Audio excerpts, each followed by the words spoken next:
The circle of love is a tool that we've been talking about in church for a few weeks now. And it's supposed to give us some practical advice and practical guidance on how to live a life that's devoted to Jesus. And so we want to explain it to you in a setting where you can actually see everything rather than having to kind of strain your eyes in the sanctuary to see something that I'm writing up front. So hopefully this is a helpful re-explanation for you to see how this whole thing comes together. We'll start this way. In the beginning, God created mankind. God said to them, "You will be my people and I will be your God." But God's not going to say, "I'm your God and you're my people," and then be absent from relationship with them. God's going to walk with them hand in hand throughout time, helping them to learn what it means to live in a way that honors and glorifies God. And so in the book of Exodus, chapter 20, God gives them commandments.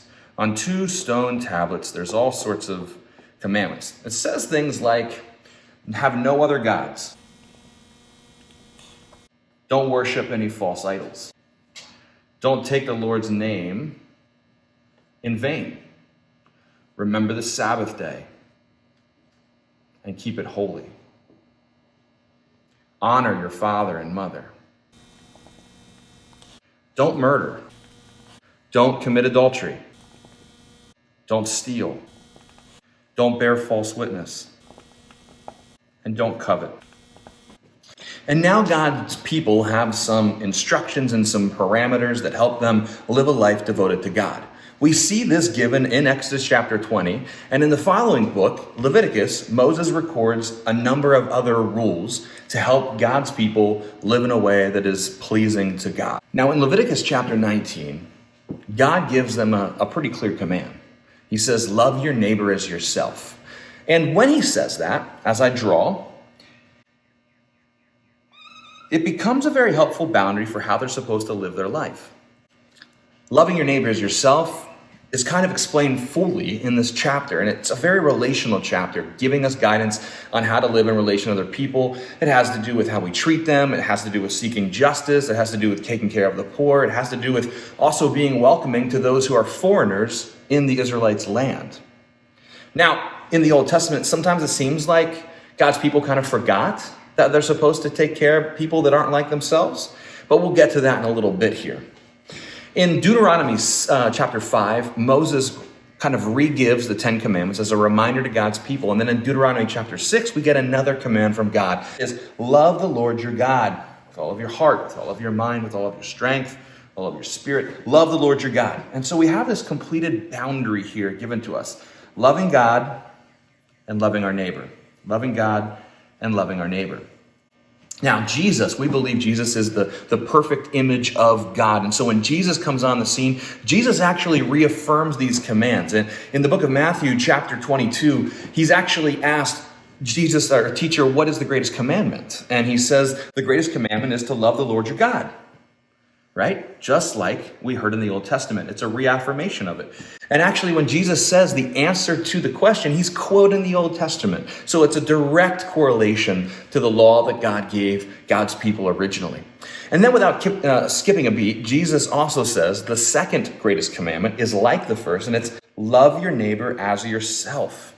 Which again finishes the circle. But by this time, God's people have this whole long history of warring with other nations. And so when he gives this affirmation of loving your neighbor as yourself, part of what Jesus gets questioned about in his ministry is, well, who's my neighbor, right? And so in Luke chapter 10, Jesus tells this parable called the parable of the Good Samaritan. And he actually does something crazy. He takes the Samaritan, which would have been an enemy of the Jews, somebody they didn't get along with, even went to war with at times, and he makes the Samaritan the hero of the story. And so the answer that the Jews are forced to say when Jesus turns the question back on them and says, well, who do you think was the neighbor? They have to say, the person who doesn't look like us. And so Jesus answers the question, who is my neighbor? And he says, your neighbor is everyone. Your neighbor is especially the people who don't look like you. And so this back door that sort of had been opened up by the Israelites, allowing them to treat other people poorly if they didn't look like them, Jesus begins to close it. Further, he sort of doubles down, and he says in the Sermon on the Mount, he says, love your enemies and pray for those who persecute you. And so if there was ever any question that we're supposed to love, that we're commanded to live in a place of love, Jesus closes the circle for us, and we're reminded that this circle is loving God, loving others, loving your neighbor, loving your enemy. This is the circle that we're given to live in. Now you might say, Nick, love is sort of an ambiguous term, and everybody has their own definitions for love. And so if you say live in a circle of love, that's all well and good, but practically, how does that look in my life? Well, for that, let's go to 1 Corinthians chapter 13, where Paul says love is patient. Love is kind. Paul also goes on to say that love isn't some things. And so he says love doesn't look like this. Love doesn't look like envy, which is pretty similar to that Old Testament law about not coveting. He says love doesn't boast. It's not proud. It doesn't dishonor. It isn't easily angered. It doesn't keep a record of wrongs. And so Paul actually helps give us some more parameters that tell us, look, these things are not of love. These things are of love. And if you finish out the passage that we often refer to as the love passage, at the end of the passage, it says something more that we can actually helpfully put in the circle. He says, love doesn't look like some of these things, but then he says, here's what love does look like. It looks like delighting in truth. It looks like protection. It looks like trust. It looks like hope. It looks like perseverance.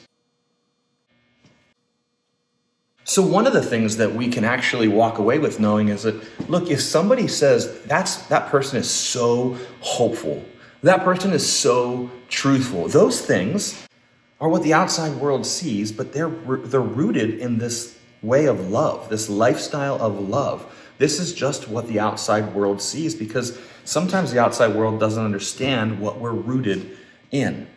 Now, in John 13, Jesus said, everyone will know you, follow me, by the way that you love one another. And so this circle of love becomes really important because the rest of the world looks and sees that we're loving, it sees that we're hopeful, that we're trusting, that we protect those who can't protect themselves, that we persevere through the hard times, that we delight in truth. And this is the sort of thing that we become known by. People realize that we follow Jesus because we love one another. In Matthew chapter 7, Jesus says, you can tell a good tree from a bad tree by the fruit that it bears.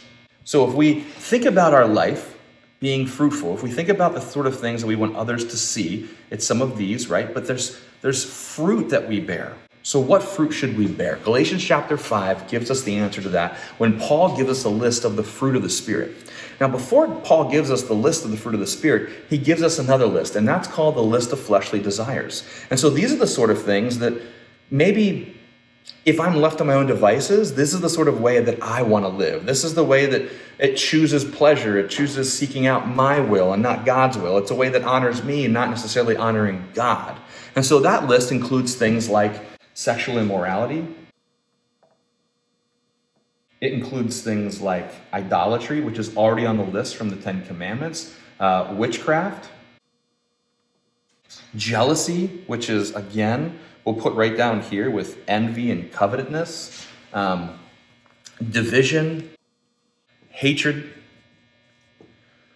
orgies, drunkenness, and I think that's about, rage. Rage, which is sort of on here. We have anger on here already, but let's put rage on here. Okay, Paul says those are things that are fleshly desires. Those are not things that are desires in what we do when we follow God. Then he gives us the fruit of the Spirit, and he says the fruit of the Spirit look like this. It looks like love. Circle of love, joy, peace, patience, kindness, goodness, self-control, faithfulness, gentleness, And at the end of the passage, Paul says, against these things there is no law. It's as though it's an affirmation that all of the laws and prohibitions that have come with being one of these followers of God from the very beginning, or even now in this new age of Christianity and following this teacher called Jesus, there's no law against these things. So let's look at our board here. The circle of love tells me that inside here I have all of these tools: kindness, patience, gentleness, love, joy, goodness, self-control. So many of these things are directly opposite the things that are outside of the circle. And so rather than choose rage or anger, I'm going to choose self-control. Rather than choose to pursue a division in whatever action I'm trying to accomplish, I'm going to be patient. Rather than pursuing these things, I'm going to pursue these things. Now, here's the thing. It's totally possible that I end up out of the circle. On my way to work, I get cut off in traffic. Somebody says something that I don't like. I'm in a conversation with somebody that I actually really love, and yet I say something that I shouldn't say. And it puts me outside of the circle. Well, the great news is that as soon as I realize I've done that thing, I can get back into the circle too. How do I get back into the circle?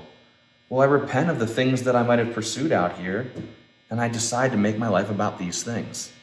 Now, here's the really good news about the circle of love. Whether you're inside or you're outside the circle of love, God still wants to use you, and he still wants you to follow him. The Apostle Paul gives us this really good example of himself. He says, look, I was the worst sinner of all. I hurt people. I persecuted them. I was a man of violence. And so let's put these on the list: persecution, violence. Paul knew that he was living outside of the circle when he was living in these ways. And yet, it's when he's outside the circle that God actually knocks him off of his donkey and calls him to himself. It's actually because he's outside the circle that when God calls Ananias to go to him and help heal his eyes, Ananias says, "Are you sure this guy?" And God says, "Yes, this guy. This guy is my chosen instrument to call the Gentiles to follow me." And so God has a plan for Paul even when he's living outside of the circle. That's the good news for you and I, because no matter whether we're inside or outside, God wants us. Now here's the really practical thing. We can easily remember that I need to live inside a circle of love. Even if I forget all these extra tools that I have been given, I can remember that this circle is all about loving God, loving my neighbor, and loving my enemies. So no matter what situation I'm in, as controversial as it might be, as difficult as it might be, as much as I feel like I don't know what to do, I can simply answer the question by saying, what is the loving thing to do? What is the way in this situation that I love God? What is the way in this situation that I love my neighbor? What is the way in this situation that I love my enemy? And then I look at my list of tools here and I say, okay, loving my enemy today means I'm going to be really patient with that person at work. I look at this list and I say, okay, in this situation, loving God means rather than pursuing adultery or idol worship, I'm going to have self-control. And when the outside world looks at me, they may not understand right away that I'm living a life devoted to God, but when they see things like hope, trust, protection, truth, and perseverance, they begin to know that I'm living a different way, that my world is guided by something completely different than the rest of the world. And that is love. So my friends, the easy way, the most practical way that I can give you to help us hold each other accountable, but you holding yourself accountable, is to live in the circle of love and recognize that when you leave it, you're always welcome back to it.